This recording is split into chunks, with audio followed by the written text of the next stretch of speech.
This is Wikipedia to fall asleep to. Close your eyes, relax, and let this calm voice lead you softly towards sleep.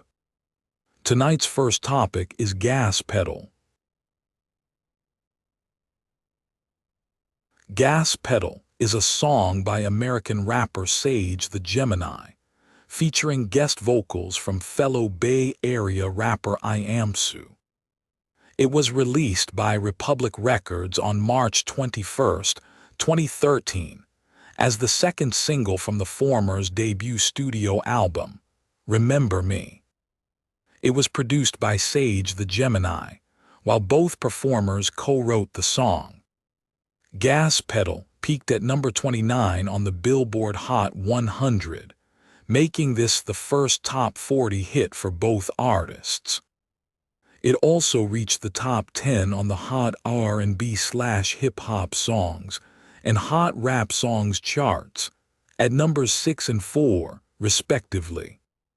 An official remix for the song was released, featuring Canadian singer Justin Bieber. Music video directed by Suh. The video is set in a barely lit mansion where Sage and Suh are dressed in tuxedos surrounded by various women, with blank expressions on their face. A woman wearing a red veil wrapped around her face catches Sage's attention and asks for her to be brought over. When the woman is brought over to Sage, she stands still only to dance a little before returning to being still again. The video premiered on the artist's YouTube page on March 21, 2013. Live performance Sage and Suh made their U.S. television debut performing Gas Pedal on The Late Show with David Letterman on March 27, 2013. The performance garnered little response from the audience, but Sage was a good sport about his performance during an interview he had with Rap Fix Live. But it was tight, though, 'cause you could tell it was a real audience, 'cause as soon as I was like, "How y'all doing out there tonight?" they said, "Ah," Sage continued. Commercial performance Gas Pedal debuted at number 58 on U.S. Billboard Hot 100 for the week of August 10, 2013. 4 weeks later, it peaked at number 29 for the week of September 7th and spent a total of 25 weeks on the chart. It reached the top 10 on the Hot R&B/hip-hop songs chart, moving 4 spots from number 11 to number 7 for the week of August 17th. It peaked at number 6 the week after on August 24th. As of April 5, 2014, the song sold 1.4 million downloads, according to Nielsen SoundScan. In Canada, the song debuted at number 96 for the week of August 31, 2013, and peaked at number 92 the week after before leaving the chart. It re-entered the chart for the week of January 4, 2014, at number 84, and reached a new peak at number 59 the week after on January 11th. Remix on December 20, 2013. An official remix for the song was released that featured Canadian singer Justin Bieber performing the opening rap verse, and a bridge before the second chorus, which peaked at number 100 in the UK singles chart.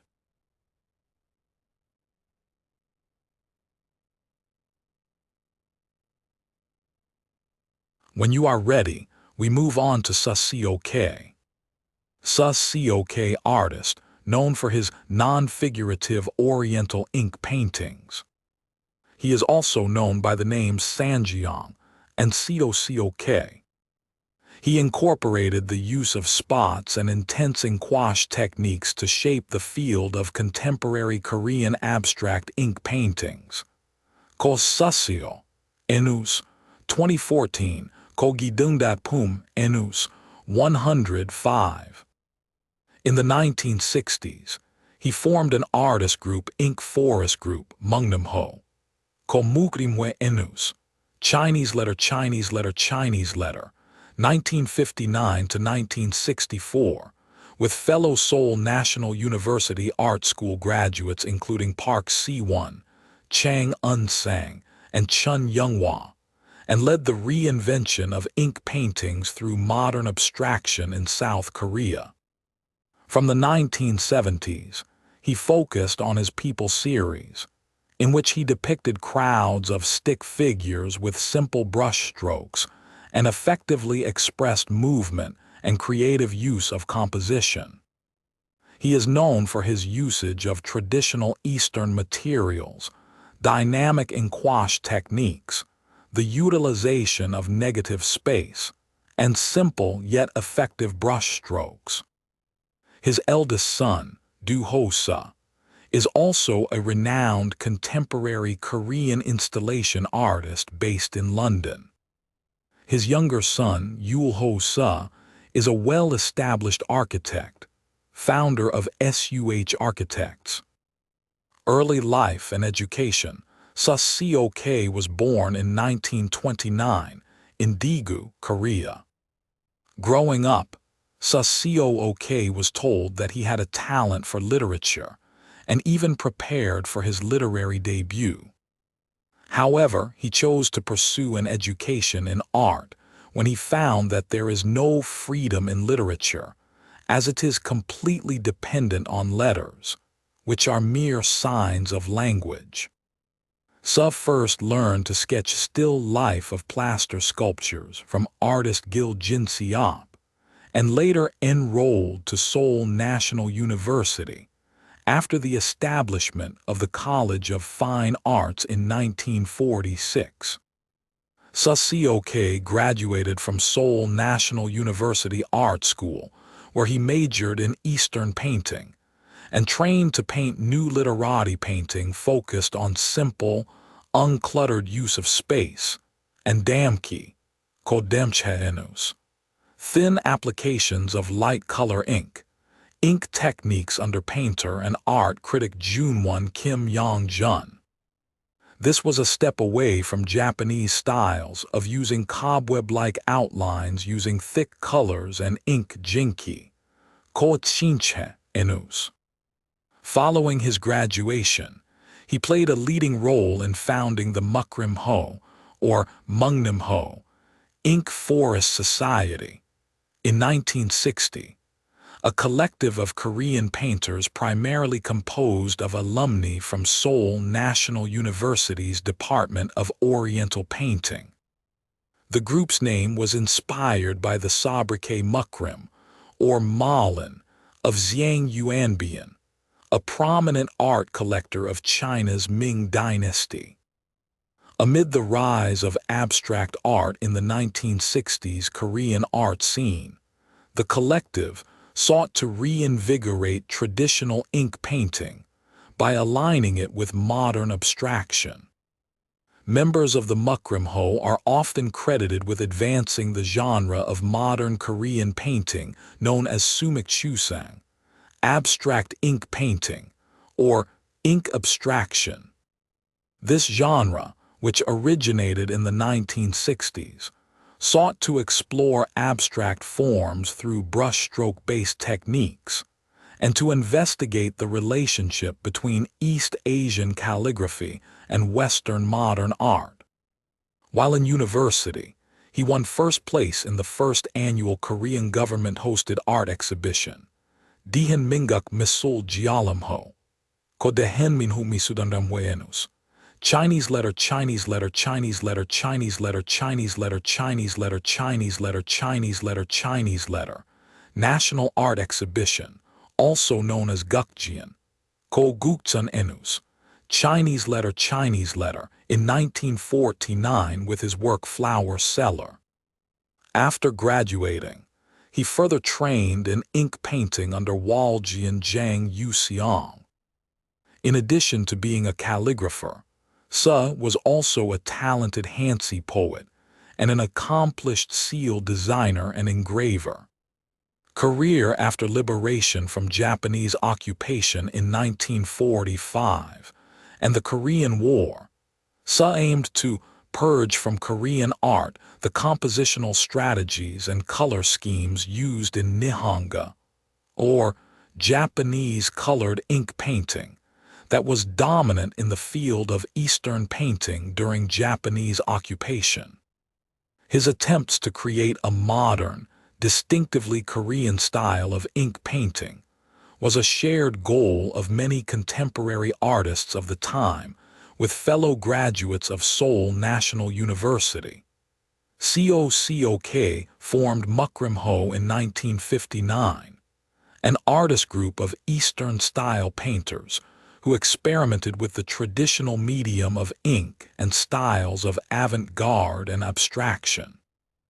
Although the group was exploring American and European post-war artistic movements such as art informal, Suh argued that the continued Korean appropriation of Western avant-gardes could lead to a loss of the understanding of Korean art and even art itself. An accomplished calligraphist, Suh began incorporating calligraphy techniques into his paintings in the 1950s. Suh Se-ok went on to become an artist pursuing modernistic works using subdued, pale Indian ink, handmade mulberry paper or rice paper, lyrical brushstrokes, and negative space of Eastern ink-hand wash painting.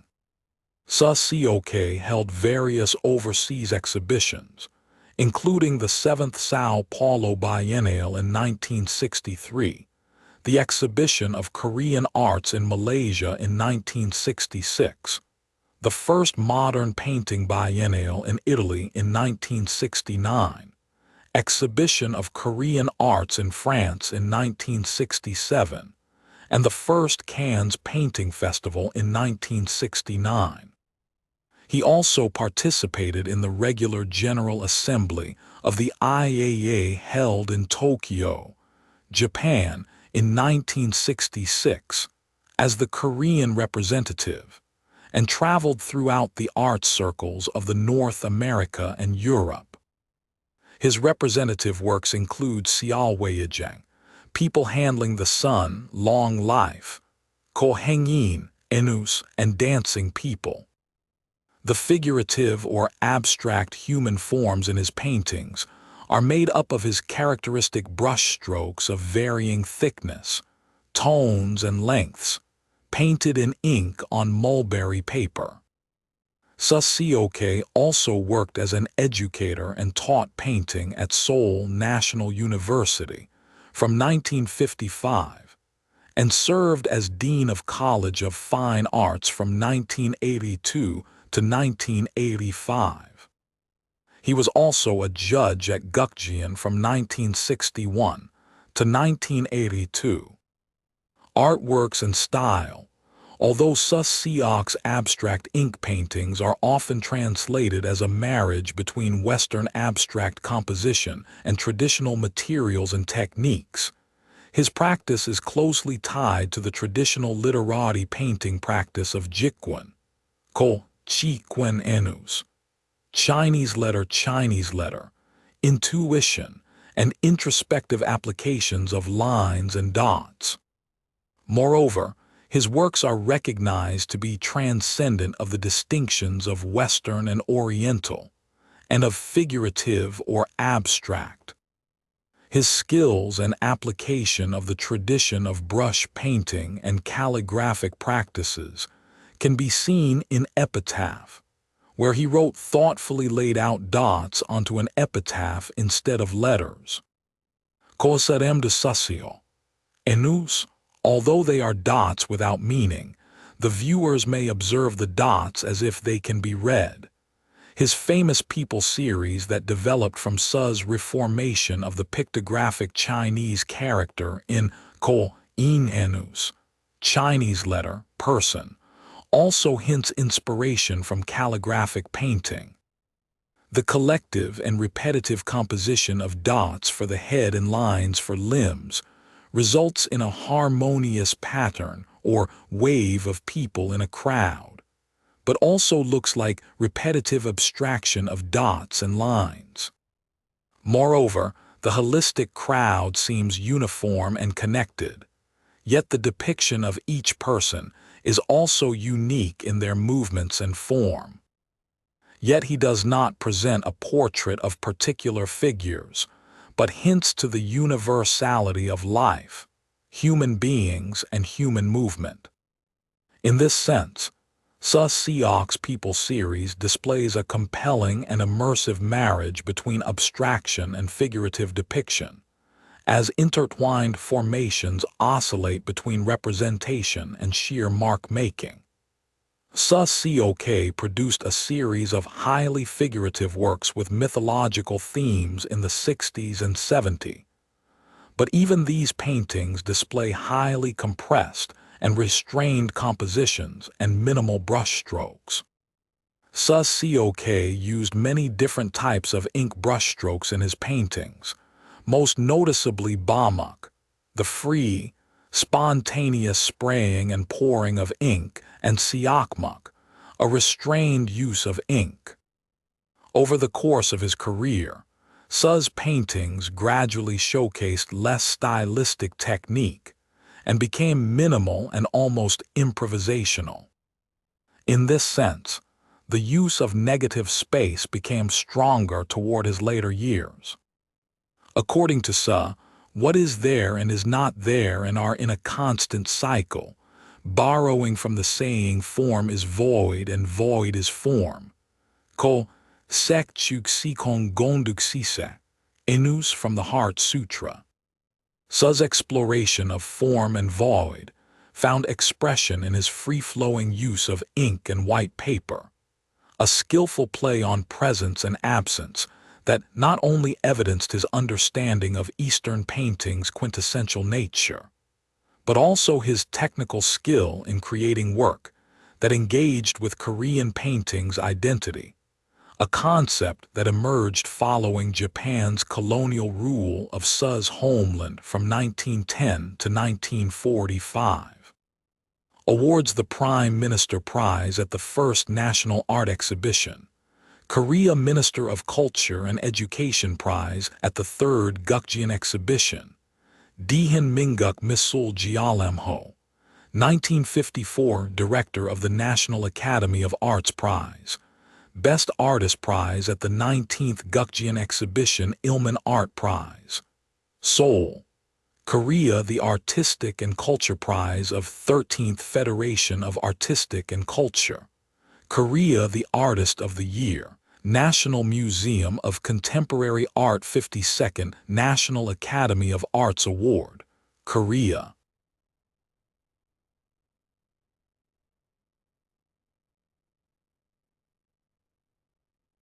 And now a new story begins. Pierre Savorgnan de Brazza. Pierre Paul François Camille Savorgnan de Brazza was an Italian-French explorer. With his family's financial help, he explored the Agua region of Central Africa, and later with the backing of the Société de Géographie de Paris, he reached far into the interior along the right bank of the Congo River. He has often been depicted as a man of friendly manner, great charm and peaceful approach towards the Africans he met and worked with on his journeys. Under French colonial rule, the capital of the Republic of the Congo was named Brazzaville after him, and the name was retained by the post-colonial rulers. Early years born in Rome, Pietro Savorgnan di Brazza was the seventh of 13 children. His father, Ascanio Savorgnan di Brazza, was a nobleman and well-known artist, from a family with ancient Friulian origins and many French connections. His mother, Jacinta Simonti, from an old Roman family with Venetian roots, was 24 years younger than his father. From an early age, Pietro was interested in exploration, particularly in West Africa, and he won entry to the French Naval School Academy of Bordeaux at Brest. In 1870, he graduated and sailed aboard the French ironclad Jeanne d'Arc to Algeria, where he witnessed the bloody suppression of the Macroni revolt. This committed him to a philosophy of nonviolence throughout his life. Exploration in Africa. Brazza first encountered Africa in 1872, while sailing on an anti-slavery mission near Gabon. His next ship was the Venus, which stopped at Gabon regularly. In 1874, Brazza made 2 trips into the interior, up the Gabon and Agué rivers. He then proposed to the government that he explore the Agué to its source. With the help of friends in high places, including Jules Ferry and Leon Gambetta, he secured partial funding, the rest coming from his own pocket. He was granted French citizenship in 1874 and adopted the French spelling of his name. His efforts to gain citizenship had been aided by Louis Raymond de Montaignac de Chauvins, who acted as Brazza's patron in the early years of his career. In this expedition, which lasted from 1875 to 1878, armed only with cotton textiles and tools to use for barter, and accompanied by a medical doctor, Noel Ballet, a naturalist, Alfred March, his assistant, Victor Hammond, 12 Senegalese laptots, 4 Gabonese interpreters, and his cook, Chico, the explorer made his way deep inland where no other European had ventured because of the river dwellers' resistance. But Brazza's lack of fear and peaceful demeanor gained him the trust of the people encountered. Upon his return to Paris, he was feted as a celebrity in the French press and was courted by the French political elite as the man to advance their imperialist ambitions in Africa. The French government authorized a second mission, which was carried out from 1879 to 1882. They had adjudged his first mission a success and felt that a mission to the Congo Basin was needed to prevent Henry M. Stanley, in the service of Leopold Roman II of Belgium, from occupying the entire area. By following the Agawe River upstream and proceeding overland to the Lefini River, and then downstream, Brazza succeeded in reaching the Congo River in 1880 without encroaching on Portuguese claims. Brazza then was received by Makoko Ailu I of the Teke Kingdom, in what was the most significant encounter of his career as an explorer. Brazza proposed to the Makoko that he place his kingdom under the protection of the French flag. Makoko, aware of Stanley's advance and interested in trade possibilities, and gaining an edge over his rivals, signed the treaty. The terms of this treaty were upheld after the king's death by his queen, Ngalafuru, who became Queen Mother and an influential figure in French colonial life. Brazza respected Ngalafuru so much that he presented her with a saber. Makoko also arranged for the establishment of a French settlement at Mfoa on the Congo's Malibo Pool, a place later known as Brazzaville. After Brazza's departure, the outpost was manned by 2 laptots under the command of Senegalese Sergeant Malamine Camara, whose resourcefulness had impressed Brazza during their several months together trekking inland from the coast. During this trip, he encountered Stanley near Vivi. Brazza did not tell Stanley that he had just signed a treaty with Makoko. It took Stanley some months to realize that he had been beaten in the race set by his sponsor, Leopold Roman II.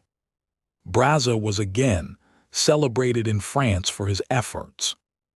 The press dubbed him Le Conquérant Pacifique, the peaceful conqueror, for his success in ensuring French imperial expansion without waging war. In 1883, Brazza was named the Governor-General of the French Congo in 1886. He was dismissed in 1897 due to poor revenue from the colony and journalist reports of conditions for the natives that some said were too good. For his part, Brazza had become disillusioned with the exploitative and repressive practices of the concessionary companies, which he had witnessed firsthand. By 1905, stories had reached Paris of injustice, forced labor and brutality under the laissez-faire approach of the Congo's new governor, Emile Gentil, to the new concession companies set up by the French Colonial Office and condoned by Prosper Philippe Augouade, Catholic Bishop of the Congo. Brazza was sent to investigate these stories, and the resulting report was revealing and damning, in spite of many obstructions placed in his path. When his deputy, Félicien Chalet, put the embarrassing report before the National Assembly, the report was suppressed. The oppressive conditions in the French Congo continued for decades. Personal life: Brazza's younger brother, Jacques, was a mountaineer and naturalist who accompanied Pierre in Africa from 1883 to 1886. Brazza married Thérèse Pinton de Chambrun on 12th of August 1895. They had 4 children: Jacques, Antoine, Charles, and Marthe. Brazza became a Freemason in 1888, being initiated at the Alsace-Lorraine Lodge in Paris on 26th of June, but left the organization in 1904, believing that the French Freemasonry had betrayed its own principles by colluding with corporations for the benefit of an inhuman colonial system. Death and legacy: in September 1905, toward the end of his mission extraordinaire, Brazza became sick. On the return voyage to France, when the ship docked in Dakar, a major port, he was brought to the hospital where he died at the age of 53, with his wife Thérèse at his side. His body was repatriated to France, and he was given a state funeral at Saint Clotilde, Paris. Thérèse, who always maintained that her husband had been poisoned by the colonial authorities, refused the honor of burial in the Pantheon and buried him temporarily at the cemetery of Père Lachaise in Paris. Later, Thérèse had Brazza's body exhumed and reinterred in Algiers, capital of present-day Algeria. The epitaph on his burial site in Algiers reads, "Une mémoire pure de sang humain," a memory untainted by human blood. In 2006, his remains were once again exhumed and removed to a mausoleum in Brazzaville. The French Navy Aviso Savorgnan de Brazza, completed in 1933 and sold in 1957, was named for Brazza. In February 2005, Congolese President Denis Sassou Nguesso, Gabonese President Omar Bongo, and French President Jacques Chirac gathered at a ceremony to lay the foundation stone for a memorial to Brazza, a mausoleum of Italian marble.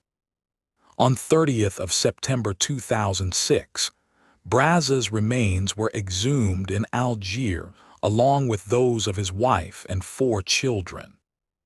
They were reinterred in Brazzaville on 3rd of October in a new marble mausoleum built for them, at a cost of some $10 million. The reburial ceremony was attended by 3 African presidents and a French foreign minister, who paid tribute to Brazza's humanitarian work against slavery and the abuse of African workers. The decision to honor Brazza as a founding father of the Republic of the Congo has elicited protests among some Congolese. Mwenda Press, the journal of the Association of Congolese Democrats in France, published articles quoting Théophile Obenga, who depicted Brazza as a colonizer and not a humanist.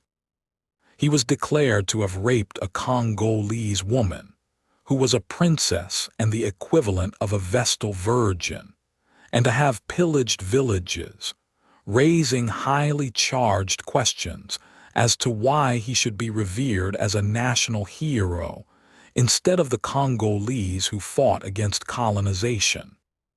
Taxa named in Brazza's honor the fish Enteromius brazzae, Pellegrin, 1901. The catfish Adipotulus Savorgnani.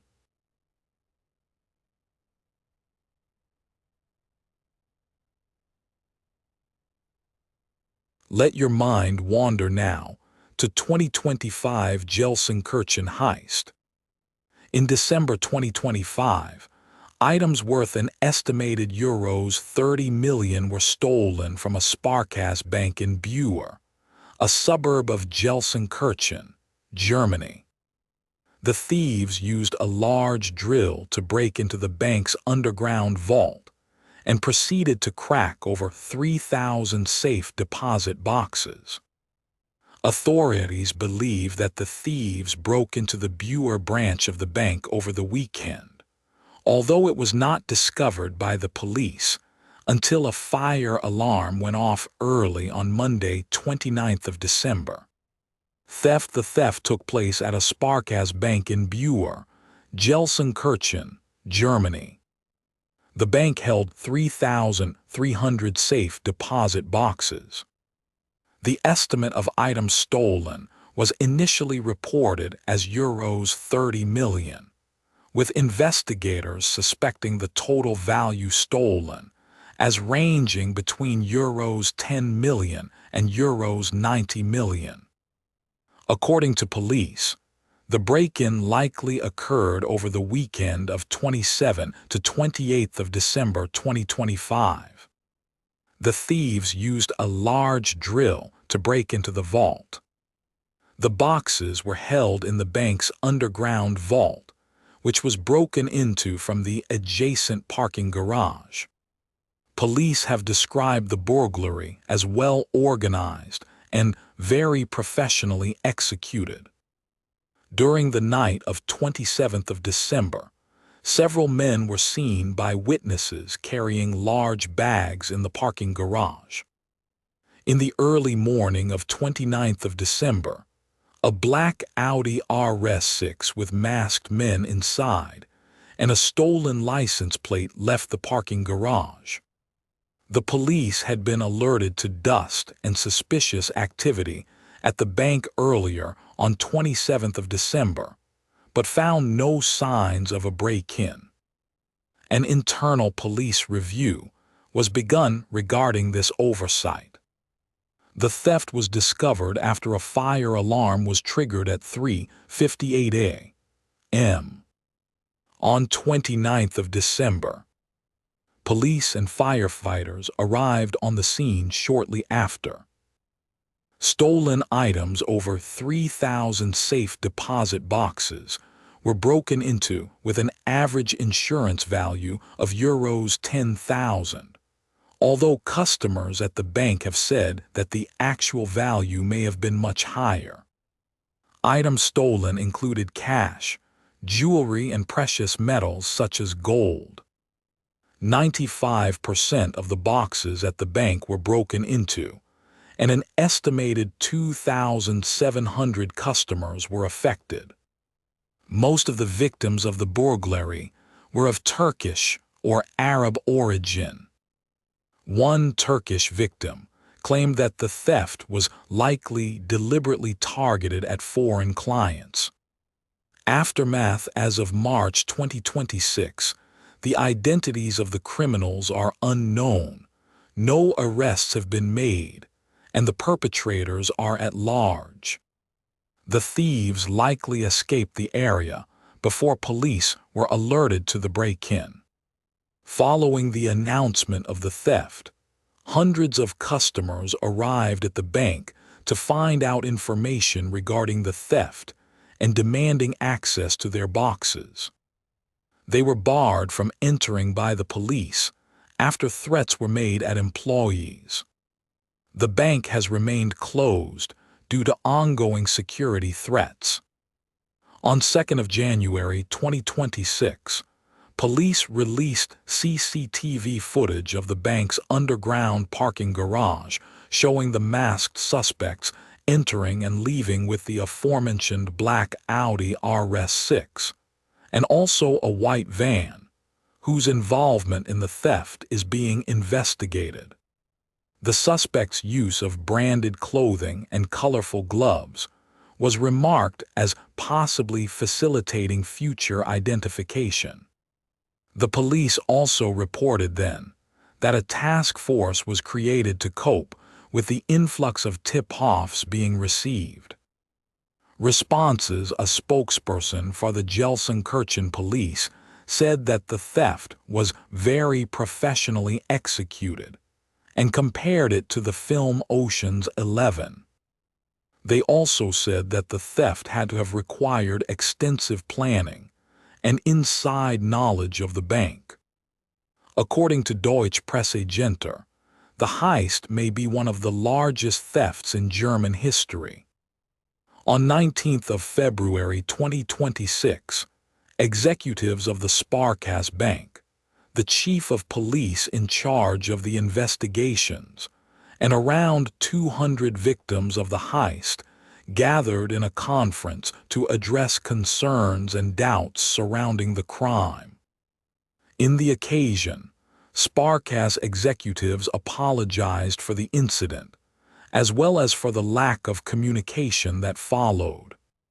See also 1995 Berlin Zehlendorf bank robbery, a 170-meter tunnelated heist valued at 16.3 million Deutschmarks, 8.33 million euros in 2025.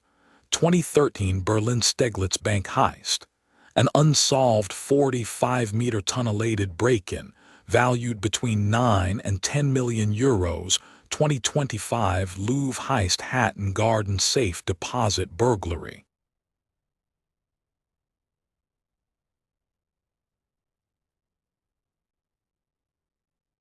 Next, we turn softly to Alice Chapin. Alice Chapin, or Alice Ferris, was an American actress, playwright, and suffragette active in England. She returned to America and played roles in silent films. Life Chapin was born in Keene, New Hampshire, to Ephraim Atlas Chapin, who had interests in the railroad, and to Josephine née Clark. Alice had an elder brother, Alfred, who was elected as a Democrat to the 52nd United States Congress. After 1868, she moved to Brooklyn, where she was successful in amateur dramatics, and her brother became a successful politician and lawyer. She made an unsuccessful marriage with a realtor, and her name was briefly Ellis until she obtained a divorce in June 1888. She had a son, Harold Chapin, and she moved to England, taking with her a large inheritance from her mother. In England, she had a daughter, Elsie Chapin. In London, her life involved professional acting. She appeared in important productions, including one The Websters, with her son Harold and his wife-to-be Calypso Valletta at the Royalty Theatre. On a political basis, she was an active member of the Actresses Franchise League. The league included many notable actresses among its members, and with their help, the league produced suffrage plays. Chapin wrote and adapted some of the plays. Chapin was also a militant suffragette within the Women's Freedom League, and she was sentenced to jail in 1911. She and Alison Neeland splashed chemicals over the ballot papers in the 1909 Bermondsey by-election. The protest was intended to highlight that the Prime Minister had refused to see a deputation of suffrage campaigners who had been sitting outside the House of Commons since July. Chapin was successful in damaging many ballot papers, and Neelands damaged a few. Most of the ballot papers were still readable, and John Dumfries was elected. However, presiding officer George Thorley had chemicals splashed in his eye. At their trials, the doctors said that Thorley may have a haze over his eyes for life, but Thorley stated that he did not believe that injury had been intended. Some suffragettes believed that Thorley had exaggerated his injury, and that the damage was due to someone applying ammonia after the incident in an attempt at treatment. Chapin and Neelands were tried at the Old Bailey, and Neelands later published an account of their defense. Chapin was given a larger sentence than Neelands, but she was released 2 days after her under the king's pardon. Meanwhile, her son Harold was following an acting career, as well as writing and staging plays in London. He joined the Royal Army Medical Corps, despite being an American.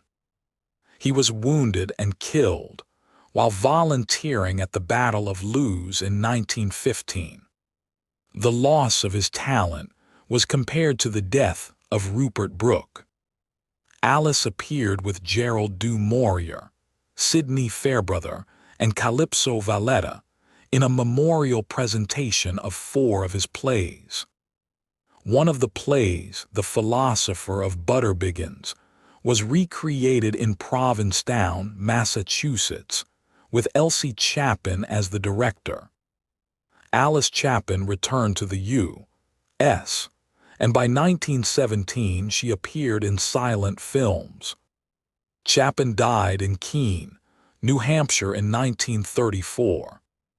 Plays Sham with E.H.C. Olive in 1892. The Wrong Leg's A Knight Errant the Happy Medium with P. Gay 1909. Outlawed Court 1911.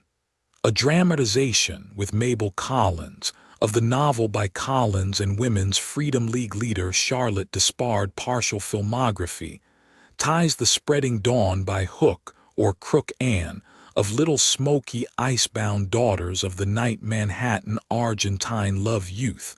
For sale The Crowded Hour Pearl of Love.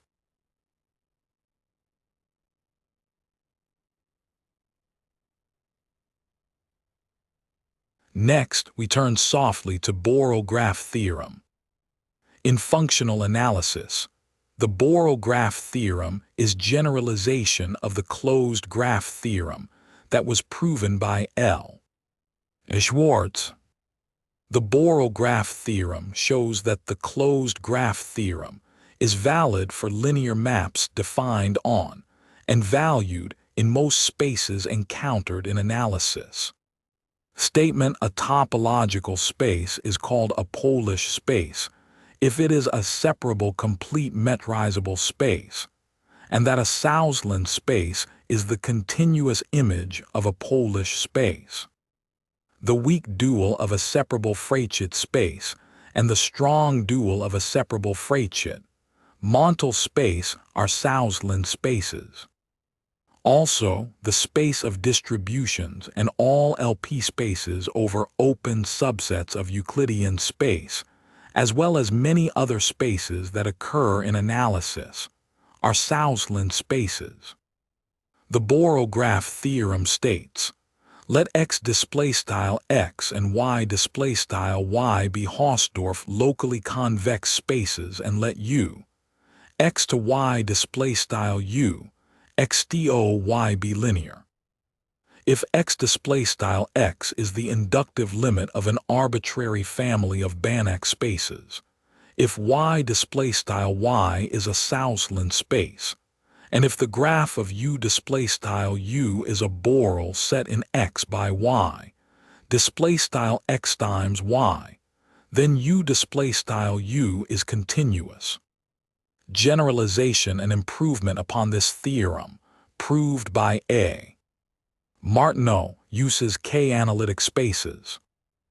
A topological space x display style x is called a K sigma delta display style K sigma delta if it is the countable intersection of countable unions of compact sets.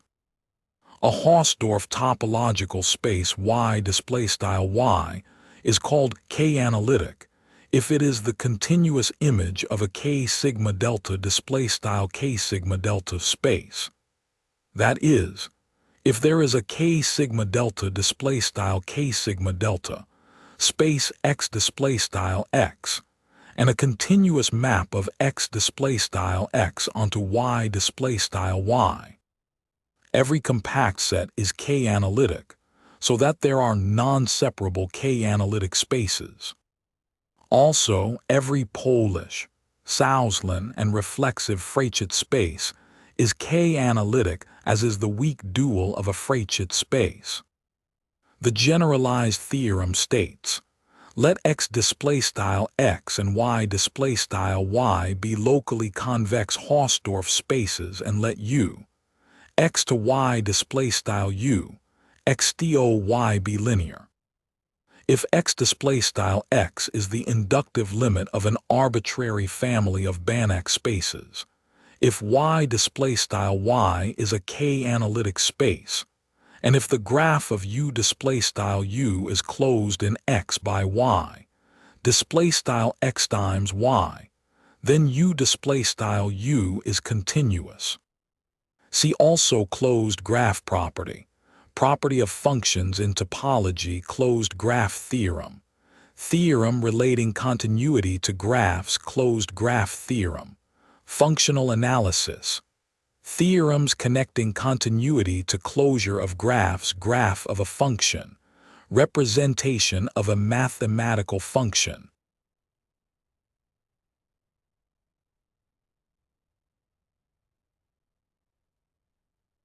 And now a new story begins. Eugene Anangwe. Eugene Kenneth Anangwe is a Kenyan journalist, TV host, and media executive. Anangwe has been Rwanda country manager at CNBC Africa since May 2022. Prior to the appointment, he was the chief executive officer at KM Lookup Media Limited, a Kenyan media group which hosts two TV stations, Lookup TV and Muthingi TV, since August 2020. From February 2019 to August 2020, Anangwe served as a founding chief executive officer at Cape Media Limited, an affiliate of Mount Kenya University, which hosts TV 47 Kenya and Radio 47 Kenya. Anangwe worked as the English news broadcaster and TV host in various Rwandan media houses including TV10 Rwanda, Contact TV, Royal TV, and Rwanda Television, RTV, since 2008. Between 2013 and 2016, Anangwe was popular on Rwanda Television, RTV, and Contact TV as a host of Debate 411, an English TV show which brought people in open debate on live broadcasting.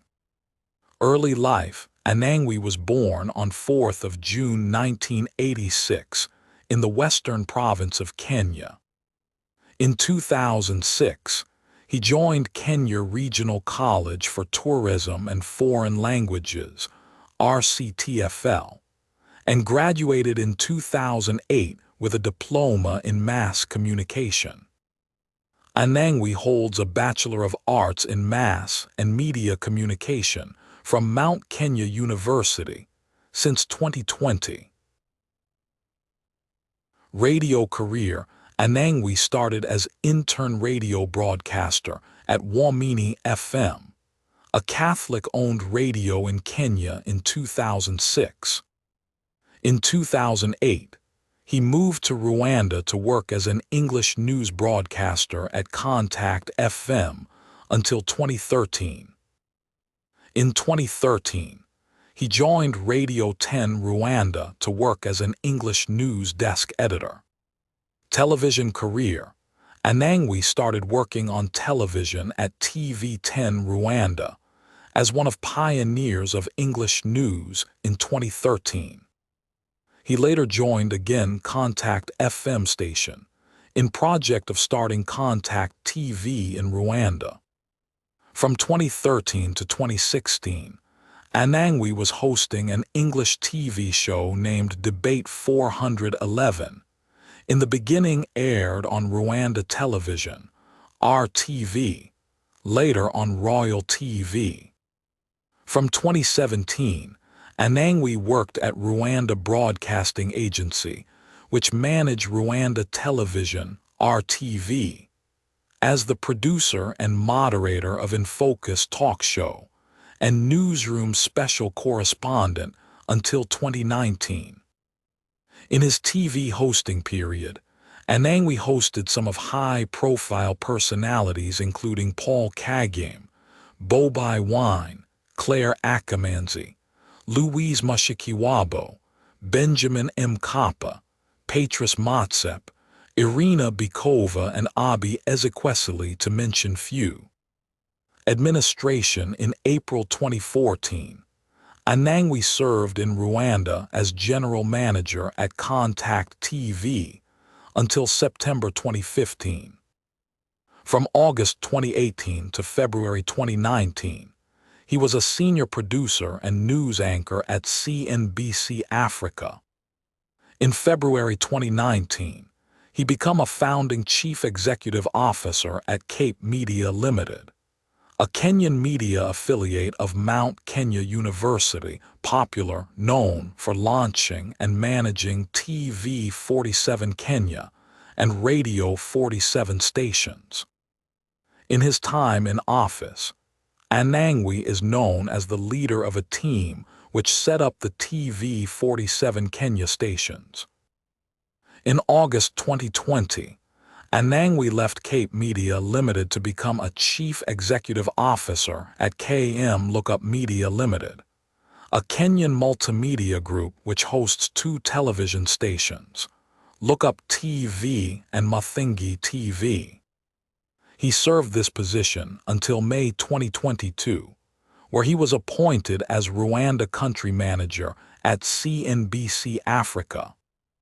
Anangwe is the founder and chief executive officer at East Africa Media Group, a holding company housing various projects including EMG TV, EMG Radio, and the Anangwe Mentorship Program.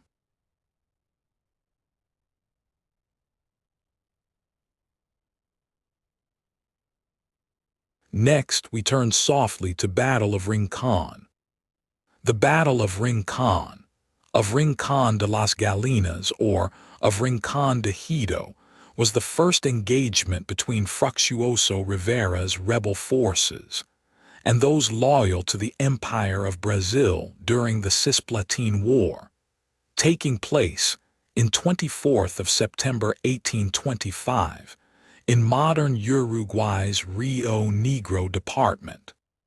Background: the Banda Oriental had been annexed to the United Kingdom of Portugal, Brazil, and the Algarves in 31st of July 1821 as the Cisplatin province, after a long conflict with José Gervasio Artigas's forces. The territory was never effectively integrated, economically or legally, into the empire. Juan Antonio Lavalleja began a campaign against the Brazilian rule on April 19, 1825, ahead of the 33 Orientals, disembarking on the Agraciada beach. Soon afterwards, they united with more men under General Fructuoso Rivera. This force was too large for the Brazilian troops in the interior to handle, and so they retreated to Montevideo. Both Rivera and Lavalleja had served under Artigas in the previous conflict with the Portuguese. On 25th of August, the rebels, who controlled most of the Uruguayan countryside, declared independence from Brazil in the Congreso de la Florida, and their intent to unite with the United Provinces.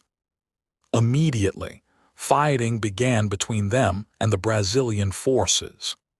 Some of these, under the command of General João de Deus Mina Barreto, were operating on the shore of the Uruguay River and had circa 8,000 horses under their power in the Rincón de Hito, which was nearly surrounded by rivers, with its single land connection being called the Portões de Hito. Rivera moved to try to seize the horses, planning to avoid fighting Mina Barreto's forces. Ahead of 250 men, Rivera's men stealthily crossed the Negro River before dawn in 23rd of September. Amongst the force's officers were future generals Servando Gomez and Julian Laguna. They hid for the rest of that day, and at dawn of the following, reappeared inside the Rincón and surprised the Brazilian guards on the portões. They then gathered the horses and started herding them outwards from the Rincón. In this moment, messages arrived telling that two Brazilian colonels were riding towards them, José Luis Mina Barreto and Geronimo Gomes Jardim, ahead of 420 men, Guarani militiamen from the Misiones region. The latter colonel had marched in haste from Paysandu, and both columns were operating independently. The rebels, fearing that if they did not have a decisive encounter with these men, would later have to fight them, and José de Abreu's also nearby troops together, decided to attack them outright. Rivera ordered a skirmish line to be set in the center, and then crossed a stream with the rest of his troops in order to attack them on the flank. The attack made contact when Jardim's tired troops were switching mounts. Some of the Brazilian infantry managed to fire off a volley, and then the Orientals reached them. Forced to withdraw, Jardim managed to save less than half of his troops in a swift retreat. Then Colonel Mina Barreto's men were engaged and dispersed, surprised by the swift attack. The Brazilian commander, who stood and fought, was killed. Aftermath: the Brazilian forces lost 120 men, either killed or captured. After the fight, Rivera's men left the battleground with the 8,000 horses and prisoners, which they took towards Lavalleja's headquarters in Durazno. The defeat made the Brazilians abandon the eastern shore of the Uruguay River, and also the city of Mercedes, in which José de Abreu's troops had been garrisoned.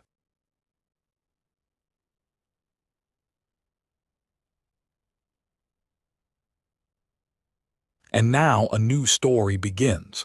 Hans Kronberger, physicist.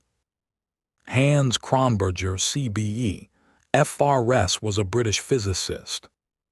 During his career with the UK Atomic Energy Authority, he made important contributions to the development of the British thermonuclear bomb and nuclear power engineering, especially in the field of isotope separation. Early life: Hans Kronberger was born of Jewish parents in Linz, Austria, where his father was a leather merchant. Kronberger attended the Akademische Gymnasium in Linz, matriculating in mathematics, Latin, Greek and German. He was a brilliant scholar. After the Anschluss, the annexation of Austria by Nazi Germany in 1938, Kronberger fled to Britain, arriving at Victoria Station with £10 and his school reports. He set about gaining entry to a university and was accepted at King's College, Newcastle, then a college of Durham University to read mechanical engineering. Following the fall of France, in May 1940, Kronberger was classified as a friendly enemy alien and interned on the Isle of Man. In July 1940, Kronberger, along with some 2,500 refugees, was deported to Australia on board HMT Dunera. During the voyage, he and others were subjected to ill treatment. In Australia, he was interned first at a camp in Hay, New South Wales, then from May 1941 at Tachera in Victoria. He was released and returned to Britain in 1942. He was tutored by refugee scientists at the camps, and it was mainly due to this experience that he changed his course to physics on resuming his studies at Newcastle. He graduated in 1944 with the Stroud Prize in Physics. Career in 1944, he moved to Birmingham University, joining Francis Simon's team in the Tube Alloys Project, the British program to develop an atomic bomb. His PhD on isotope separation was completed in 1948. He then moved to the newly formed Atomic Energy Research Establishment at Harwell, where he continued to work on the separation of the isotopes of uranium, initially by gaseous diffusion, and then using high-speed centrifuges. In 1951, he moved to Capenhurst, where a large-scale diffusion plant was being constructed. In 2 years, he was promoted to head of the Capenhurst Laboratories, and then in 1958 he succeeded Leonard Rotherham as Director of Research and Development of the Industrial Group of the United Kingdom Atomic Energy Authority. In 1952, Britain committed itself to the development of a thermonuclear weapon. Kronberger's work on the separation of lithium isotopes was essential to the construction of the first warheads, which were tested at Christmas Island in 1957. A series of promotions within the Ukiah followed. He became scientist-in-chief of the reactor group in 1962 and the member for reactor development of the Ukiah in 1969. Some of his work remains classified to this day, but there are many tributes to his inspiring leadership. He became involved with the promotion of peaceful uses of atomic energy and was a member of the Scientific Advisory Committee of the International Atomic Energy Agency. He contributed to feasibility studies on desalination of seawater and lectured on hydrostatic extrusion.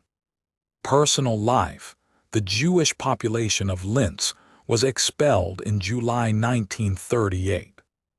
Kronberger's mother was killed at Schloss Hartheim, and his sister was gassed at Auschwitz.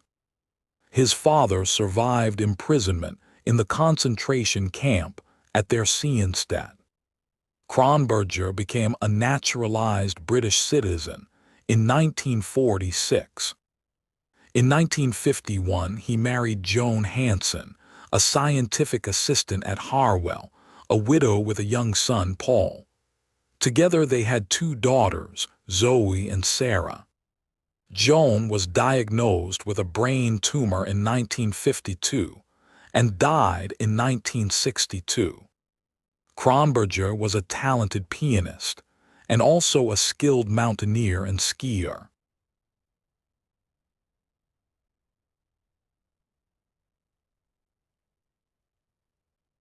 Let your mind wander now to Amka and the Three Golden Rules. Amka and the Three Golden Rules is a 2014 Mongolian-American family comedy/drama written and directed by Babar Ahmed. According to the YouTube channel Mr. Cinema, the film is ranked as the #1 movie of all time from Mongolia. The film was highlighted in the World Development Report 2017 as an example of how policy-making is a result of a bargaining process among actors who frequently have diverse and even opposing preferences and interests. Plot: Amka is a 10-year-old Mongolian boy.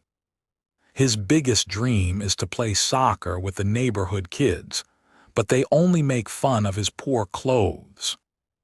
One day Amka discovers a gold coin.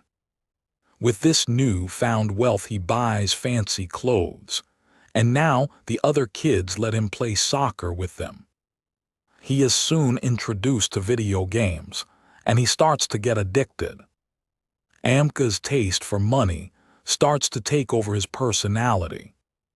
He loses respect for his family and starts borrowing money from the other kids. Very soon, he is over his head in debt. The neighborhood kids have had enough and chase Amka to get their money back. Amka escapes to the countryside, where he meets his eccentric uncle. The uncle teaches Amka 3 golden rules in life. Release Amka and the 3 Golden Rules is currently playing on international flights on American Airlines. On Emirates Airlines, Amka and the 3 Golden Rules is one of 4 movies described as great movies worth watching from around the world.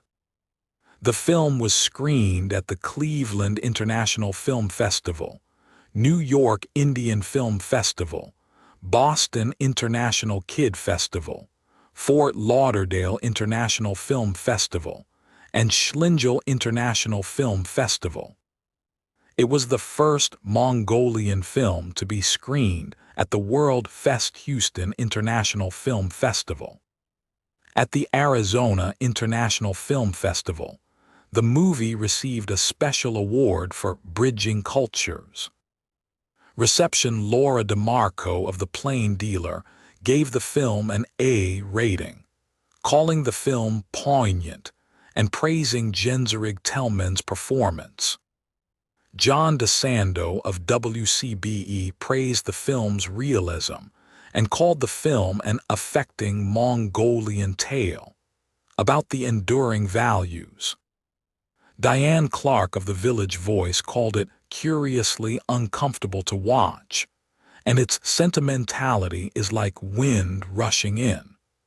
The UB Post highlighted the allegory in the story to Mongolia's current predicament of facing modernization and its discovery of natural resources. The newspaper wrote that the movie is brilliantly crafted and went on to say that combined with a strong lead, stunning shots of the spectacular landscapes of Mongolia, and excellent music, the story is in many ways a symbol of how Mongolia must decide its own fate.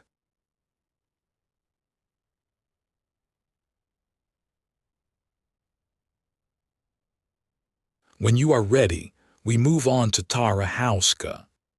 Tara Houska Jabo-Ekwi, Couchiching First Nation, is a tribal attorney, land defender, and climate justice activist. Early life and education: Houska was born in International Falls, Minnesota. She grew up in Rainier, Minnesota, where Rainy Lake connects to Rainy River. Rainier is across the border of Ontario's legal reserve for the Couchiching First Nation community. Houska graduated from Falls High School and earned a bachelor's degree from the University of Minnesota, where she was a first-generation college student. She earned a law degree from the University of Minnesota Law School, graduating magna cum laude, while learning the Anishinaabe language. She then moved to Washington, D.C., where she worked for a private firm representing tribes around the country. Not Your Mascots. Houska co-founded Not Your Mascots, an organization and social media campaign that educates the public about stereotyping and representation of Native Americans, including work on getting Washington, D.C.'s football team to change its name. Houska founded and runs the Geniu Collective. She and others from the collective fought for 7 years against construction of the Line 3 pipeline, an oil pipeline running from Alberta to Wisconsin. 3 of those years she spent living in a tent on the pipeline's route, including during harsh winters. The area's tribal nations maintain the treaty rights to hunt, fish, and gather on land along the pipeline, which crosses many bodies of water. Tribal nations also grow wild rice there, which has cultural and historic importance. The Geniu Collective often uses their bodies to stop or slow construction as a form of protest, including crawling inside the pipeline, squatting in trees, and tying themselves to machines. Houska has also engaged politicians directly, including meetings with the Biden administration to push for the federal government to intervene and suspend the project's permit. Minnesota now called her one of the leaders in the movement to stop the construction of new pipelines. Houska also fought against the Dakota Access Pipeline in 2016 and lived in the Standing Rock encampment for 6 months. Land Back. Houska's work includes reclamation of land for native stewardship and cultural education. She led the effort to acquire Bald Rock Point, a historic camp with half a mile of shoreline in her treaty territory on Rainy Lake. Bald Rock Point sits across from the Review Islands, former home of environmentalist Ernest Oberholzer. Oberholzer stored many of his papers and belongings at Bald Rock Point early in its history. Other work. Houska is involved in other climate and social justice efforts, having published essays in All We Can Save, Vogue, The New York Times, and CNN. In 2024, she published a chapter on movement lessons learned in the Oxford Handbook on Peaceful Assembly. She is also a contributing writer for the Indian Country Media Network. She was the campaign director for Honor the Earth from 2016 to 2019. Houska is a former advisor to Senator Bernie Sanders as a campaign Native American advisor. During his 2016 presidential campaign, she was the lead author of his Native Policy platform. In 2021, Houska spoke at the 33rd European Green Party Council on Climate Change and Biodiversity. Awards. Houska received the 2023 Rose Walters Prize for Global Environmental Activism at Dickinson College. The prize rewarded her work as a tribal attorney, land defender, and founder of the Geniu Collective. Houska also received the 2021 American Climate Leadership Award and the 2019 Rachel's Network Catalyst Award. Melinda Gates awarded Houska the Good Housekeeping 2017 Awesome Women Award. Personal life. In Washington, Houska met Winona LaDuke and she later worked as a lawyer for Leduc's environmental advocacy organization Honor the Earth. Since 2019, she has worked for the Genu Collective and Stop Line 3 protests.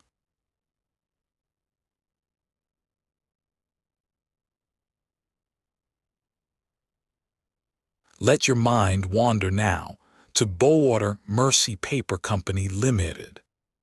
The Bowater Mercy Paper Company Limited, commonly shortened to Bowater Mercy, is a forestry company operating in the Canadian province of Nova Scotia.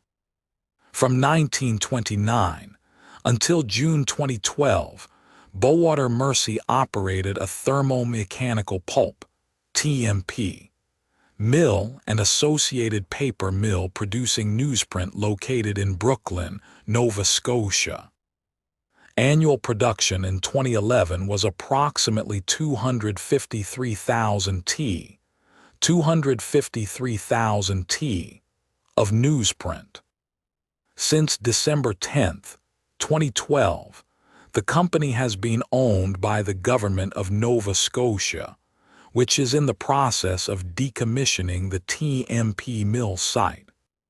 History: the company was founded in 1929 as the Mercy Paper Company Limited by Nova Scotia industrialist Isaac Walton Killam.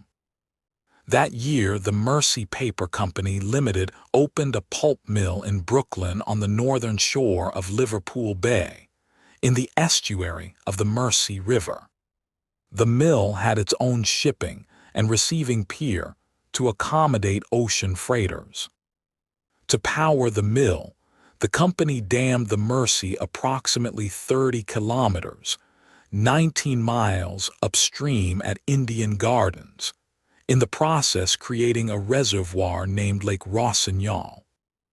In 1956, the estate of Isaac Walton Killam sold the company to Bowater, which renamed the company Bowater Mercy Paper Company Limited in 1959.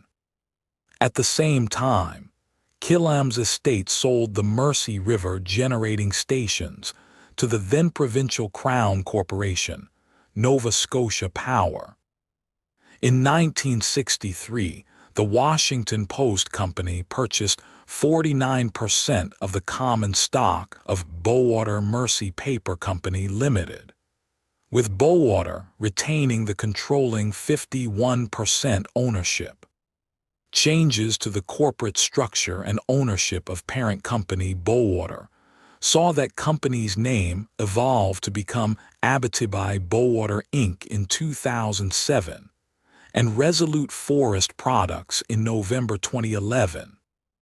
In October 2011, it was announced by parent company Resolute Forest Products that the Bowater Mercy Paper Company Limited was facing unprecedented production costs and that its operations would be re-evaluated later that fall. The parent company demanded concessions from the union, which were granted in a narrow vote in November 2011. Nova Scotia Power also committed to offer concessions in the form of discounted power rates and other incentives. On June 15, 2012, the parent company Resolute Forest Products announced that the mill would be idling its Bowater Mercy Paper Company Limited mill indefinitely, effective with the end of the last shift on June 16.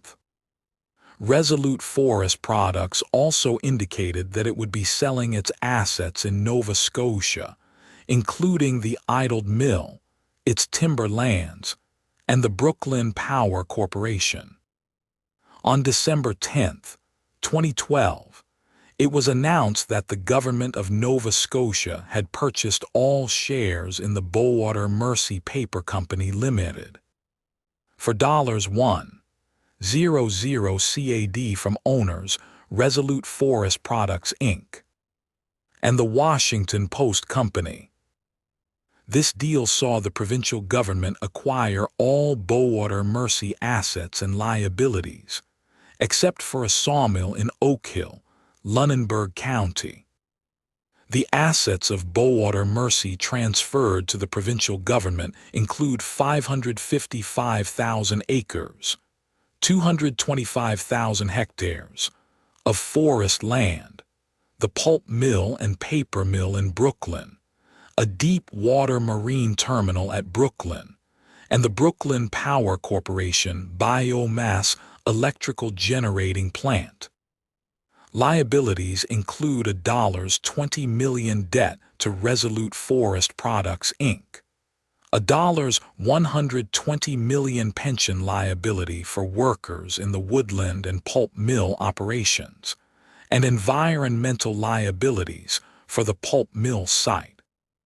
The provincial government announced that it had reached a simultaneous agreement with Nova Scotia Power Corporation to sell Brooklyn Power Corporation for $25 million. On December 11, 2012, the provincial government announced that the TMP mill in Brooklyn would be decommissioned, and the site become the site of a forest industry research facility with a focus on biomass energy.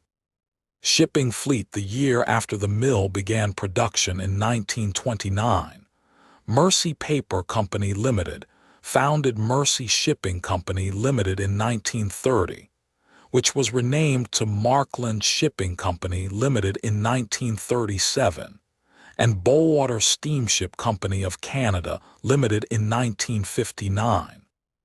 Its ships carried pulp wood and paper products for the Brooklyn Mill and other shippers.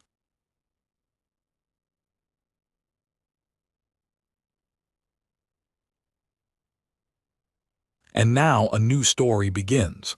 Ford County, Texas. Ford County is a county located in the U.S. state of Texas. As of the 2020 census, its population was 1095. Its county seat is Crowell, which is also the county's only incorporated community. The county is named for Robert Levy Ford, an attorney who served as a major with the Confederate Army in the American Civil War. Ford County was one of 46 prohibitions, or entirely dry, counties in the state of Texas, until voters approved a referendum to permit the legal sale of alcoholic beverages in May 2006. Geography. According to the United States Census Bureau, the county has a total area of 708 square miles, 1,830 square kilometers, of which 704 sq mi, 1,820 square kilometers, are land and 3 sq mi, 8.5 square kilometers, 0.5% are covered by water.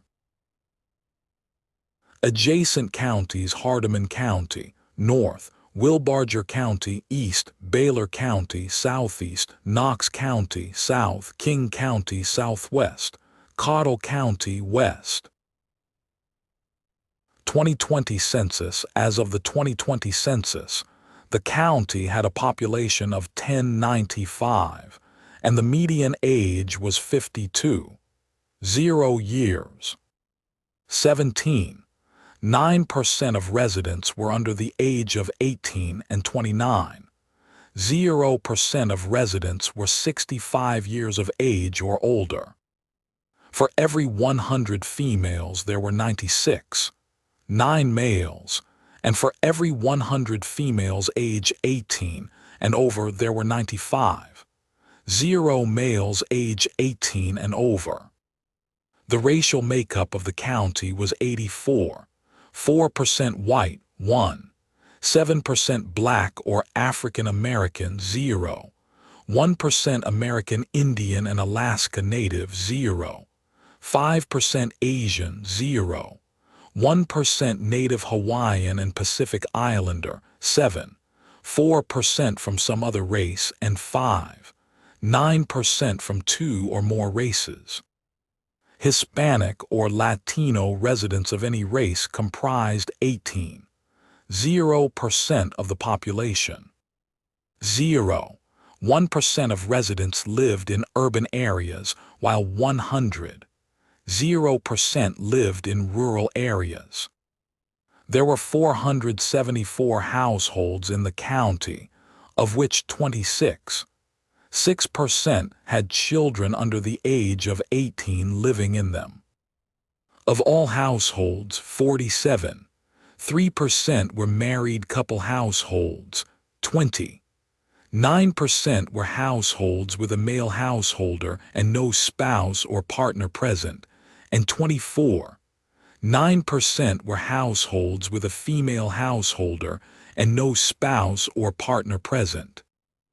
About 28.7% of all households were made up of individuals, and 14.4% had someone living alone who was 65 years of age or older. There were 571 housing units, of which 17.0% were vacant. Among occupied housing units, 73.2% were owner-occupied and 26.8% were renter-occupied. The homeowner vacancy rate was 2% and the rental vacancy rate was 6%. 2010 census. As of the 2010 census, about 7 same-sex couples per 1,000 households were in the county. 2000 census. As of the 2000 census, 1,622 people, 664 households, and 438 families resided in the county. The population density was 2 people per square mile. The 850 housing units averaged 1 unit per square mile. The racial makeup of the county was 84.16% white, 3.27% black or African American, 0.62% Native American, 0.18% Asian, 10.23% from other races, and 1.54% from 2 or more races. About 16.34% of the population was Hispanic or Latino of any race. Of the 664 households, 29.10% had children under the age of 18 living with them, 54.10% were married couples living together, 9.50% had a female householder with no husband present, and 34.00% were not families. 31.80% of all households were made up of individuals, and 19.30% had someone living alone who was 65 years of age or older. The average household size was 2.38, and the average family size was 3.02. In the county, the population was distributed as 25.80% under the age of 18, 5.80% from 18 to 24, 22, 30% from 25 to 44, 22, 90% from 45 to 64, and 23, 10% who were 65 years of age or older. The median age was 42 years. For every 100 females, there were 86.40 males. For every 100 females age 18 and over, there were 85.10 males. The median income for a household in the county was $25,813, and for a family was $34,211. Males had a median income of $21,852 versus $16,450 for females. The per capita income for the county was $14,799. About 90% of families and 14 30% of the population were below the poverty line, including 50% of those under age 18 and 16, 20% of those age 65 or over. Politics. Ford County is represented in the Texas House of Representatives by the Republican James Frank, a businessman from Wichita Falls. Ford County was once a stronghold for the Democratic Party at both the state and federal levels, remaining so even as rural West Texas trended towards the Republican Party. It had only voted for Republicans in their 1972 and 1984 landslides in the 20th century. The county last voted for a Democratic presidential candidate when it gave its votes to Bill Clinton in 1996. In the 21st century, the vote share of Republican presidential candidates has steadily increased in every election. Barack Obama lost the county by a larger margin in 2008 than John Kerry in 2004, even though Kerry ran against former governor of Texas George W. Bush. The Republican vote jumped to a record high of over 82% for Donald Trump in 2024. At the statewide level, most notably in gubernatorial races, the county was one of the few rural ones that continued to give its votes to Democratic candidates in West Texas, even as it trended Republican on the national level. For instance, in the landslide re-election of then-Governor George W. Bush in 1998, it was one of only 14 counties that gave its votes to Bush's Democratic challenger Gary Morrow, albeit by one vote, as Morrow won 206 votes, 49.6%, to Bush's 205 votes, 49.4%. The county continued this trend through all of Rick Perry's 3 gubernatorial landslide elections in 2002, 2006, and 2010, the most recent one when it gave its votes to Bill White. This streak ended in 2014, when the county gave its votes to then-Attorney General Greg Abbott, who won 66% of the popular vote over Wendy Davis's 33%. Ford County is located within District 69 of the Texas House of Representatives. Ford County is located within District 28 of the Texas Senate. Attractions. Copper Break State Park is located near the Pease River, about 8 miles north of Crowell, off State Highway 6. The park is located in neighboring Hardeman County. Comanche Springs Astronomy Campus is located 10 miles west of Crowell off U.S. Highway 70. It is operated as part of the Three Rivers Ranch by the Texas Tech University system. Education school districts serving sections of the county include Crowell Independent School District, Vernon Independent School District. The county is in the service area of Vernon College.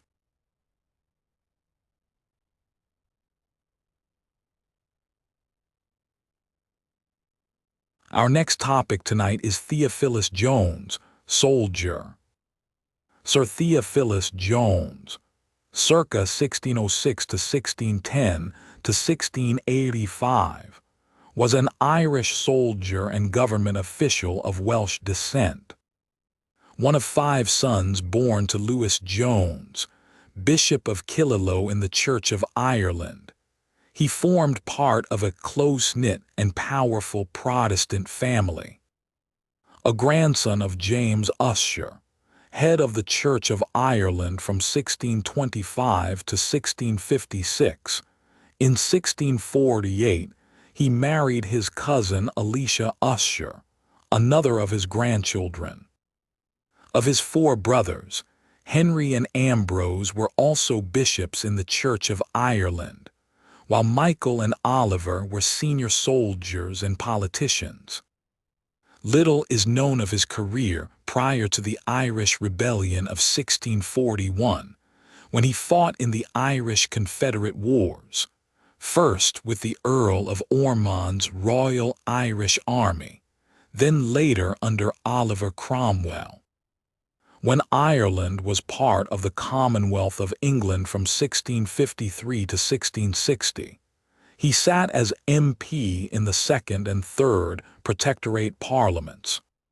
Prior to the Restoration in 1660, he and his brother Henry were instrumental in securing Ireland for Charles Roman II, and he participated in the Irish Convention.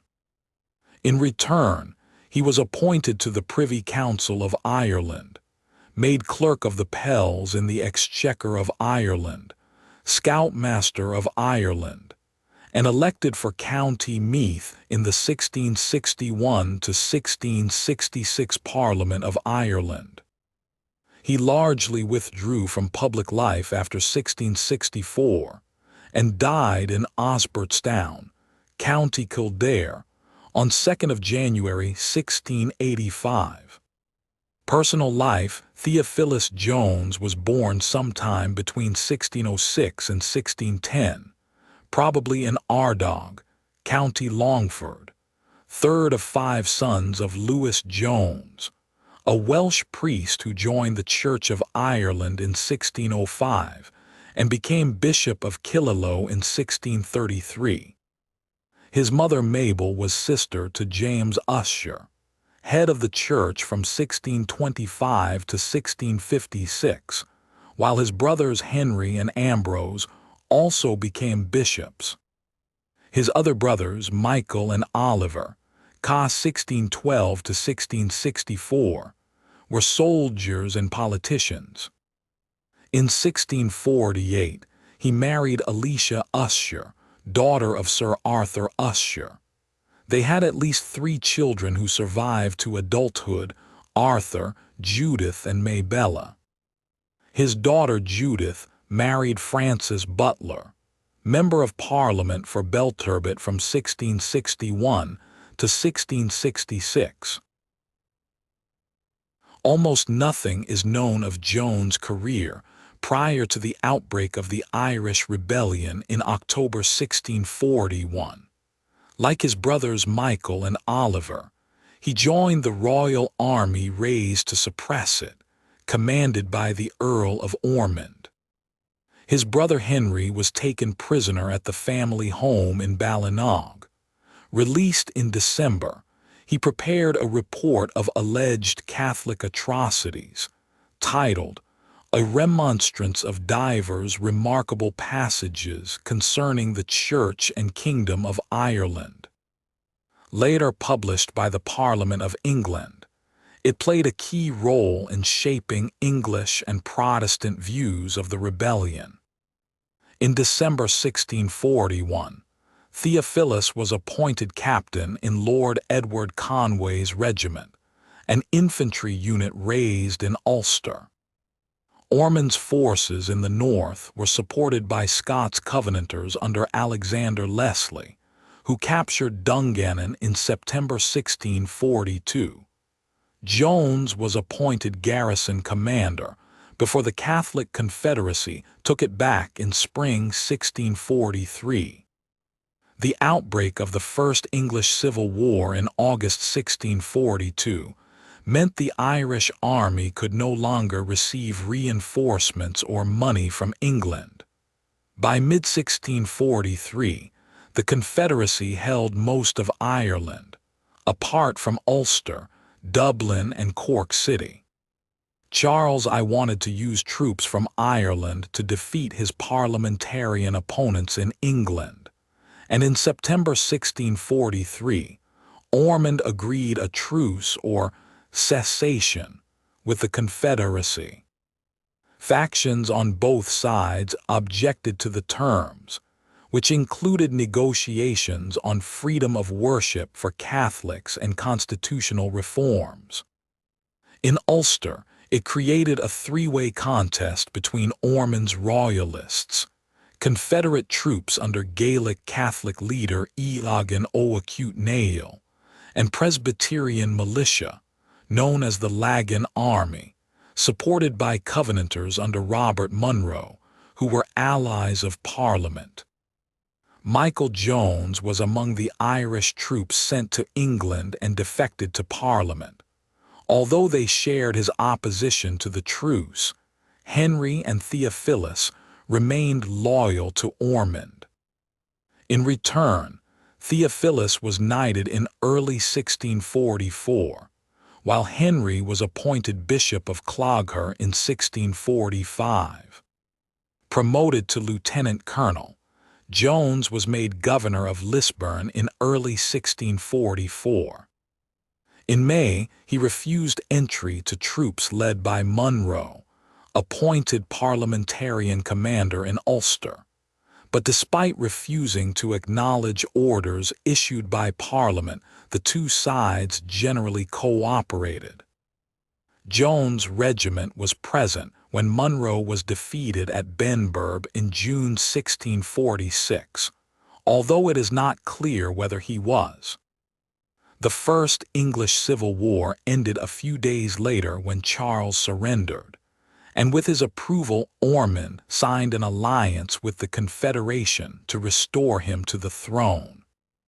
However, non-negotiables for Charles, Ormond and Irish royalists like Theophilus and his brothers was the supremacy of the Protestant Church of Ireland, and acceptance of land settlements made prior to 1641. As a result, the terms were rejected by O'Acute Nail, whose estates in Ulster had been confiscated in 1610, and a rebel faction who insisted on Catholicism as the national religion. Placed in command of Kells, County Antrim, Jones was taken prisoner when it was captured by O'Acute Nail in December 1646. In June 1647, his brother Michael was appointed parliamentarian governor of Dublin in place of Ormond, and the revitalized Protestant army won decisive victories at Dungan's Hill and Knocknanos in August and September 1647. The Confederation now reopened talks with Ormond, once again opposed by O'Acute Nail, who agreed a separate truce in August 1648 with Michael Jones.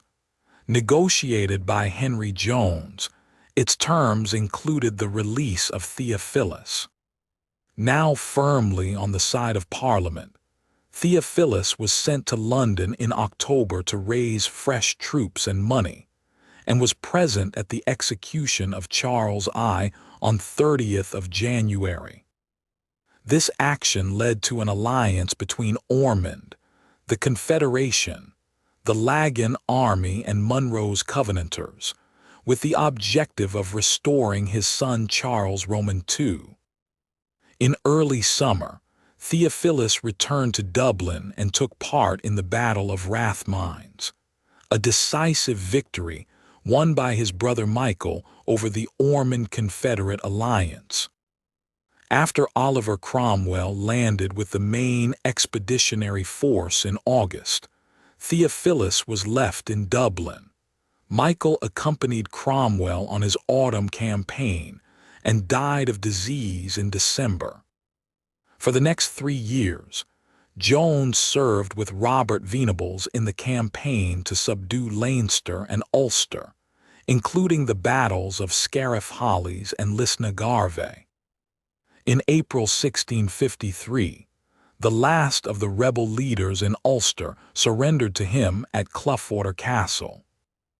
Post-1653, with hostilities at an end, Jones and his brothers remained active in politics, although both Henry and Ambrose refused to accept the removal of bishops from the Church of Ireland. Scotland and Ireland were made part of the Commonwealth of England, with one unified parliament, and in 1656 he was elected to the Second Protectorate Parliament, representing a combined seat for Westmeath, Longford, and King's counties. He also sat in the short-lived Third Protectorate Parliament in 1659, before falling from favor and joining with Henry, Charles Coote, and others in overthrowing the Commonwealth government in Ireland. Following the restoration of Charles Roman II in 1660, Jones was appointed to the new Privy Council of Ireland and made Clerk of the Pells in the Exchequer of Ireland. He succeeded his brother Henry as Scoutmaster General of Ireland in 1661 and represented County Meath in the restored Parliament of Ireland from 1661 to 1666. His brother Oliver was MP for Knockduffer. The diarist Samuel Pepys records having dinner with him in London in September 1661, along with Sir George Ayscue and Sir William Penn, senior officers in the Royal Navy who served in Ireland with Cromwell. He helped suppress a Presbyterian-backed plot to seize Dublin Castle in 1662, and effectively retired from public life in 1664. Thereafter, much of his time was spent on legal battles over Lucan Manor, an estate awarded to him in 1654. This had been confiscated from Patrick Sarsfield, a senior commander in the Confederacy, whose eldest son W. L. Liam married Mary Croft, sister of Duke of Monmouth, an illegitimate son of Charles Roman II. William used this connection to have the family lands returned in 1674, and Jones was compensated with lands elsewhere. He died in Osbertstown, County Kildare, on 2nd of January 1685, leaving his property to his son Arthur.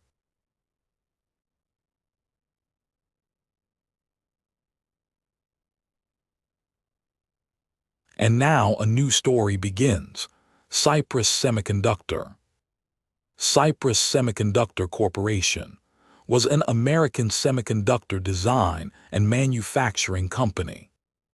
It offered NOR flash memories, FRAM and SRAM Travio microcontrollers, PSOCs, PMIC, capacitive touch sensing controllers, wireless BLE Bluetooth low energy, and USB connectivity solutions. Its headquarters were in San Jose, California, with operations in the United States, Ireland, India, and the Philippines. In April 2016, Cypress Semiconductors announced the acquisition of Broadcom's wireless Internet of Things business. The deal was closed in July 2016. In June 2019, Infineon Technologies announced it would acquire Cypress for $9.4 billion. The deal closed in April 2020, making Infineon one of the world's top 10 semiconductor manufacturers. Some of its main competitors included Microchip Technology, NXP Semiconductors, Renesas Electronics, and Micron Technology. Founding and early years, it was founded by J. Rogers and others, Fritz Bayerlein, Fred Jen, Stephen H. Kaplan R.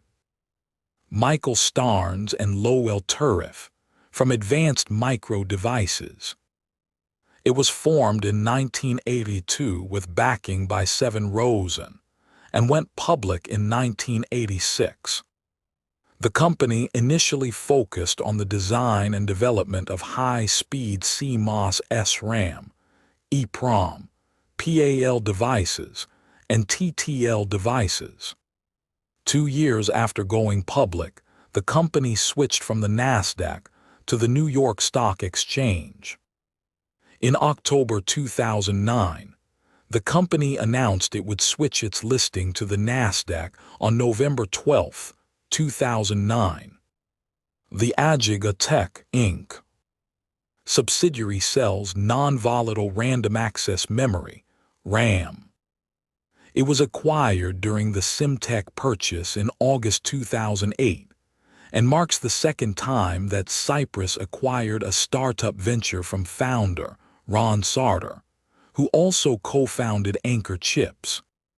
The division was sold to the Unigen Corporation in May 2021. In November 2011, Cypress also backed a packaging firm called Decca Technologies, Inc.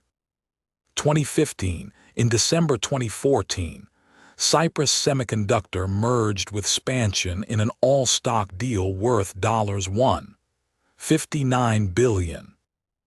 The merger represented the combination of two companies that were number one in their respective memory markets and have successfully diversified into embedded processing. In March 2015, Cypress and Spansion completed of the transactions of the merger in an all-stock, tax-free transaction valued at approximately $5 billion. Cypress shareholders approved the issuance of 457 shares of Cypress stock to Spansion shareholders for each Spansion share they own. The merger is expected to achieve more than $135 million in cost synergies on an annualized basis within 3 years, and to be accretive to non-GAAP earnings within the first full year after the transaction closes. At the time of its merger with Spansion in 2015, Cypress Semiconductor had more than 7,000 U.S. and foreign patents. Cypress Semiconductor is a component of the Ocean Tomo 300 patent index. Cypress attempted to acquire Integrated Silicon Solution, Inc. in 2015, but was thwarted by a competing bid by Chinese buyer consortium Uphill Investment Co., which included Giga Device, a major competitor in the NOR flash market. This buyer consortium offered a higher bid than Cypress and successfully acquired ISI for $731 million. Also in 2015, Cypress tried to acquire Atmel, but was outbid by Dialog Semiconductor. In the end, Microchip Technology made the deal. 2016, in April 2016, Cypress announced the acquisition of Broadcom's Wireless Internet of Things, EOT, business and related assets in an all-cash transaction valued at $550 million. Under the terms of the deal, Cypress will acquire Broadcom's Wi-Fi, Bluetooth and Zigbee EOT product lines and intellectual property, along with its Weist brand and developer ecosystem. In April 2016, it was announced that Advanced Semiconductor Engineering, Inc. will invest $60 million in Decca and will license Decca's M-Series, fan-out wafer-level packaging, FAUP, technologies and processes. As part of the agreement, ASC Group and Decca will jointly develop the M-Series fan-out manufacturing process and will expand production of chip-scale packages using this technology. Cypress named Hassan El-Khoury its president and chief executive officer and announced he will join the board of directors on Aug. 11, 2016. 2017 board dispute. In April 2017, Delaware Chancery Court decided Cypress Semiconductor Corp. had to give former CEO Rogers insight into internal documents related to possible violations of Cypress's Code of Business Conduct and Ethics by Executive Chairman Ray Bingham. Bingham, who is a founding member of venture capital firm Canyon Bridge Capital Partners, Inc., a China state-backed private equity fund, was criticized for the conflict of interest leading Cypress and Canyon Bridge, as both companies possibly focus on the same acquisition targets. Rogers ran a proxy contest against the board, aiming for veteran tech industry board directors Daniel McCraney and Camillo Martino to replace Ray Bingham and Cypress director Eric Benhamou. On June 12, 2017, it was made public that Ray Bingham stepped down from the board.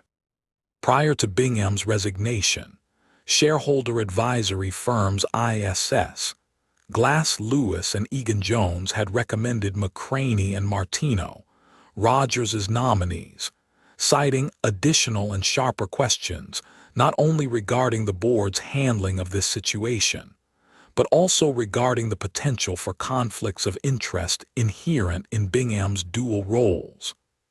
On June 20, 2017, both of Rogers' nominees won victories by substantial margins.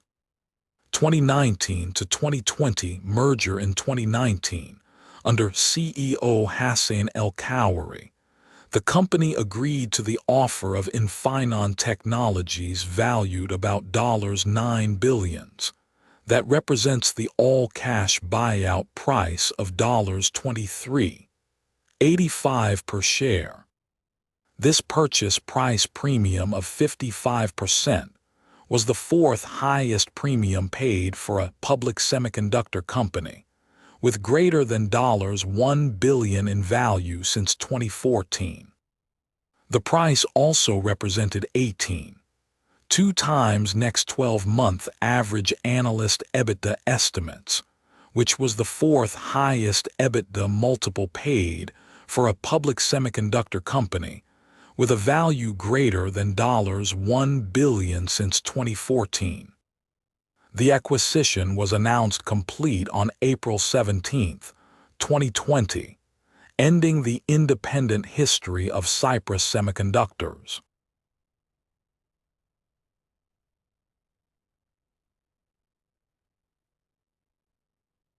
When you are ready, we move on to Varuthapadatha Valibar Sangam, soundtrack.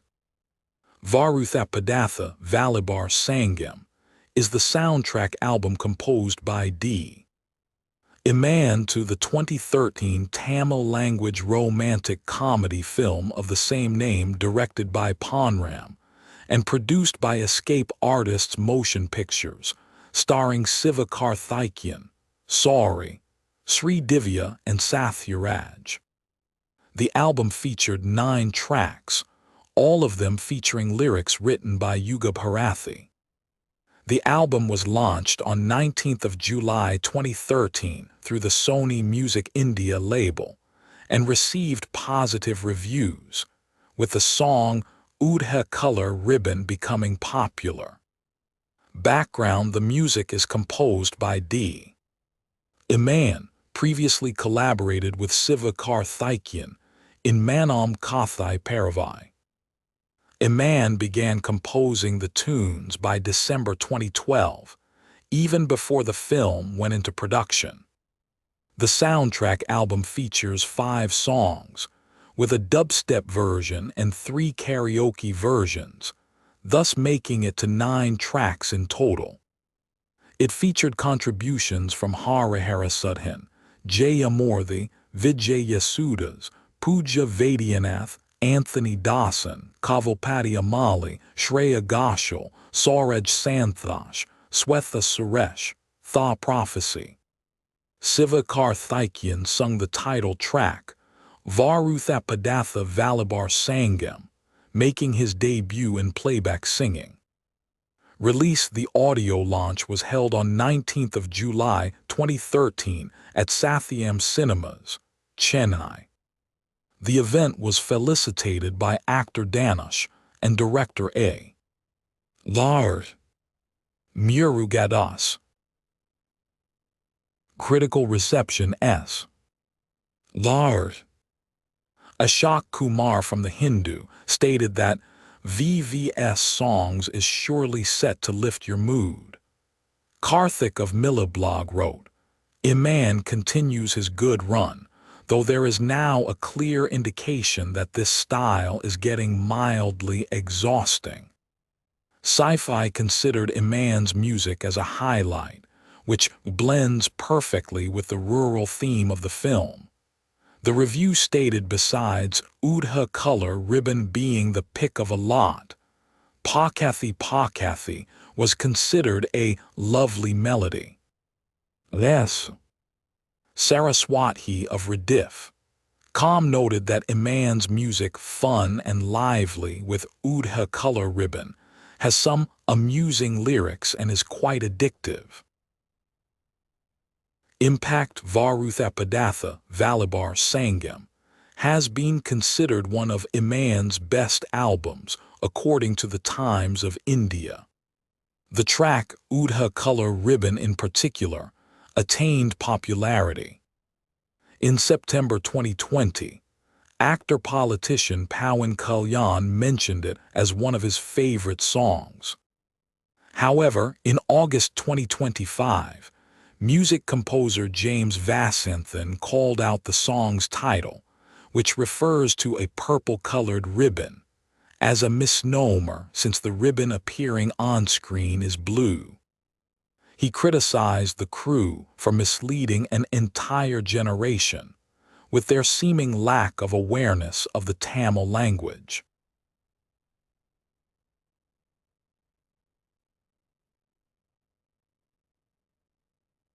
Next, we turn softly to Jayanagar, Community Development Block.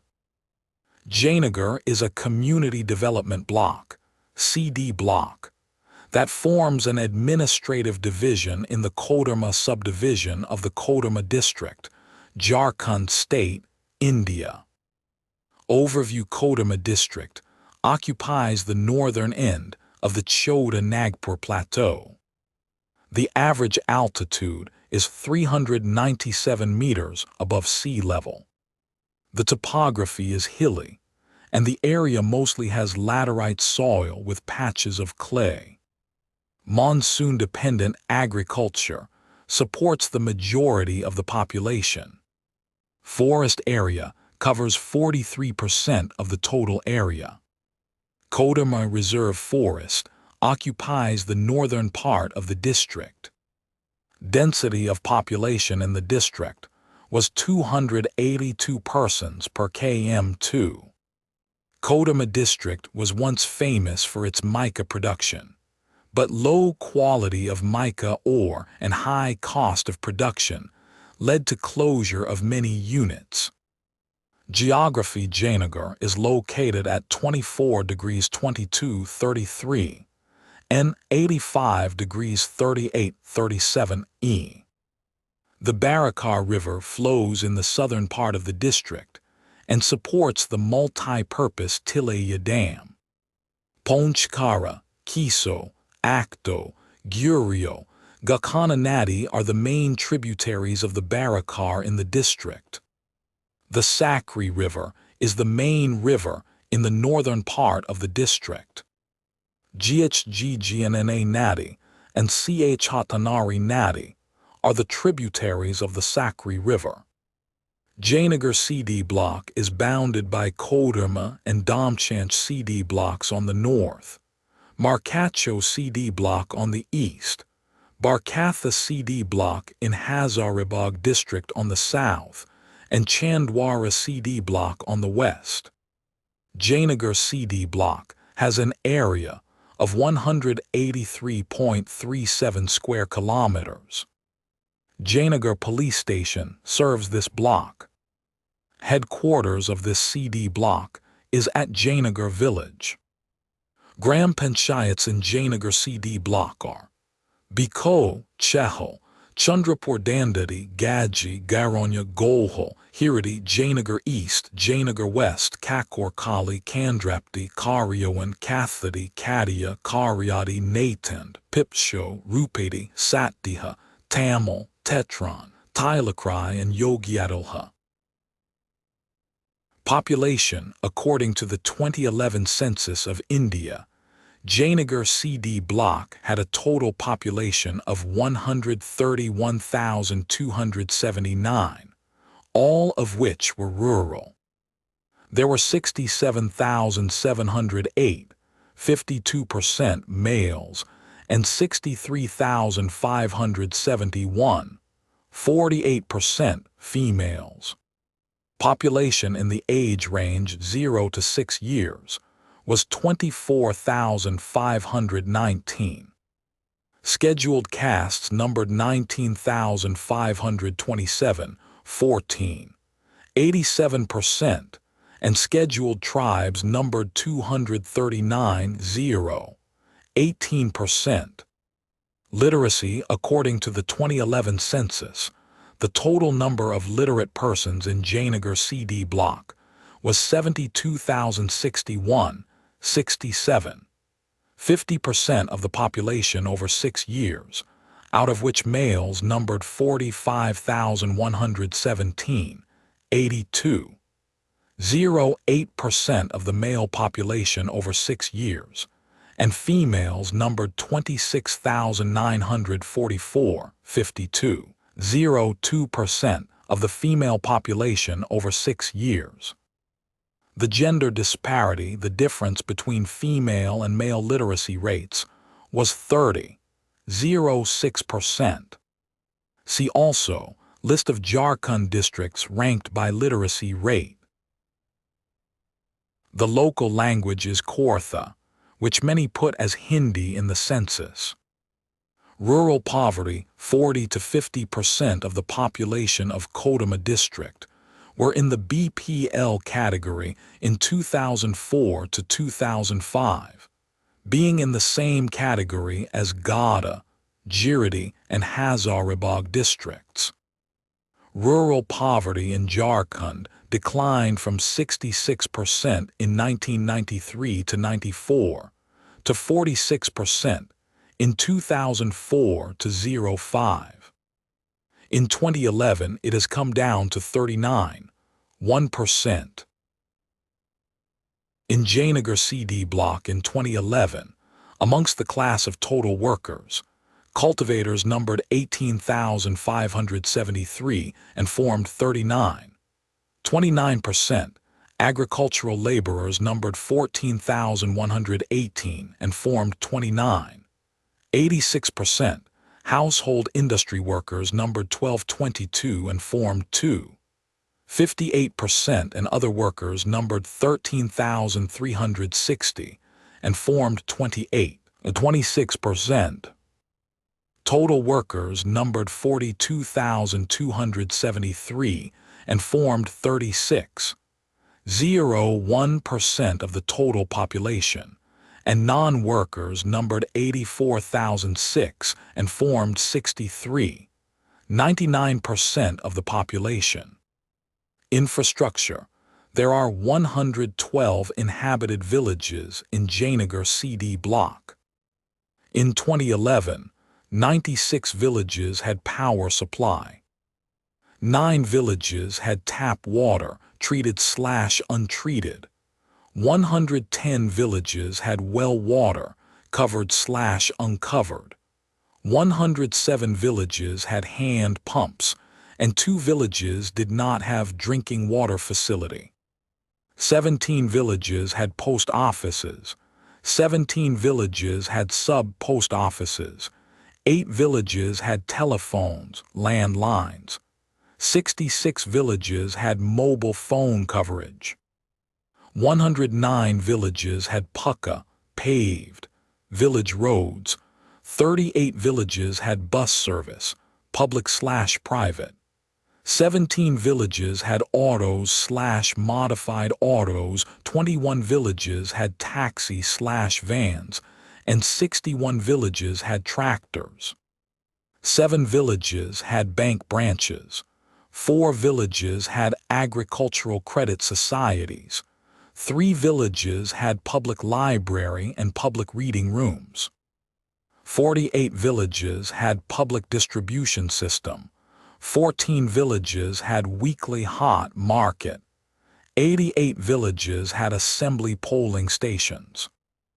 Agriculture, large portions of Kodama district are covered with hills and forests, and only 28% of the total area of the district is cultivable land. The soil is acidic, and soil erosion is a major problem in the district. Cultivation is the major occupation of the people in the district. Mica mining. The mica belt in the northern part of Chota Nagpur Plateau is about 160 kilometers long, with an average width of about 25 kilometers. It covers 4,000 square kilometers, 1,500 sq mi, in Kodama and Giridi districts of Jharkhand and adjacent areas in Bihar. Mica deposits were discovered in the area in the 1890s, and mica mining developed in a big way. It was exported in large quantities, primarily to the Soviet Union. In the 1990s, when the Soviet Union was divided, the countries in the area stopped buying mica from India. It was a major setback for the mica industry. Moreover, the entire mica belt is located in the reserved forests. The Forest Conservation Act was implemented in 1980. When the business was booming, almost every household in the mica belt was involved in mica mining. Alternative employment opportunities are rare, and so even after formal closing down of the mica mines, almost the entire community in the mica mining belt is involved in illegal mining activities. Mica continues to be in demand locally. It is mainly used in the pigmentation industry for automotive paints and cosmetics. Some other industries also use it. The entire family, including children, are involved in the illegal activity. Thermal power station, 21,483 wagons of coal were transported to Kodama Thermal Power Station at Banjidi in Jayanagar CD block in 2013 to 14. Backward Regions Grant Fund Kodama District is listed as a backward region and receives financial support from the Backward Regions Grant Fund. The fund, created by the Government of India, is designed to redress regional imbalances in development. As of 2012, 272 districts across the country were listed under this scheme. The list includes 21 districts of Jharkhand. The Asansol Gaya section, a part of the Grand Chord, Howrah-Gaya Delhi line and Howrah-Allahabad Mumbai line, passes through this block. There is a railway station at Hiradi on this line. Education Jayanagar CD block had 62 villages with pre-primary schools, 106 villages with primary schools, 53 villages with middle schools, 15 villages with secondary schools, 5 villages with senior secondary schools, 1 village with non-formal training center, 5 villages with no educational facility. Senior secondary schools are also known as inter-colleges in Jharkhand Healthcare Jayanagar CD block, had 2 villages with primary health centers, 13 villages with primary health subcenters, 5 villages with maternity and child welfare centers, 9 villages with allopathic hospitals, 11 villages with dispensaries, 1 village with veterinary hospital, 2 villages with family welfare centers, 25 villages with medicine shops, private medical practitioners, alternative medicine, and so on not included.